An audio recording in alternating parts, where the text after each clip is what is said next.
Ba'zi bir bemorlar implant rak chaqiradigan xayolda yurishibdi hali ham. Assalomu alaykum aziz yurtdoshlar. Men doktor Javlonbek Do'smatov, yuz jarrohi hamda implantologman.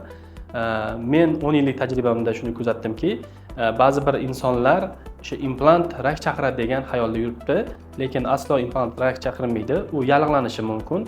Bu bo'lishi mumkin tajribasizlikdan implant yallig'lanib qolishi mumkin yoki bo'lmasam tajribali shifokorlarda davolanib, ya'ni implant qo'ydirganingiz taqdiringizda ham implant periimplantit berishi mumkin. Buning asosiy sabablari bemorlarning ichishi, ya'ni spirtli ichimliklarni iste'mol qilinishi, operatsiyadan keyin sigaretlarni chekishi, operatsiyadan keyin turli xildagi tamakilarni iste'mol qilishi, operatsiyadan keyin esa sauna basseyn, ya'ni issiqdan sovuqqa o'xshagan narsalarni qilishi va eng muhimi o'sha vrach tavsiya etgan narsalarga amal qilmasligi natijasida o'sha implantlar periimplant berishi mumkin. Jahon sog'liqni saqlash statistikasi bor. Bunda o'sha 100 tadan ya'ni 7 ta 8 tagacha, ya'ni 7-8% implantlar periimplantit berib qolishi mumkin deyilgan.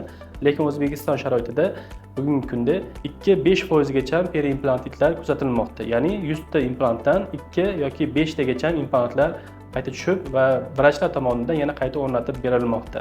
Implantlarning hech qanaqa zararli tomoni yo'q. U 85-90% o'zingizni yo'qotilgan chingizni qayta tiklagandek bo'lasiz uni qo'ydirganingizda va mazza qilib ovqatlarni lazzat bilan yeyishingizni ta'minlab beradi.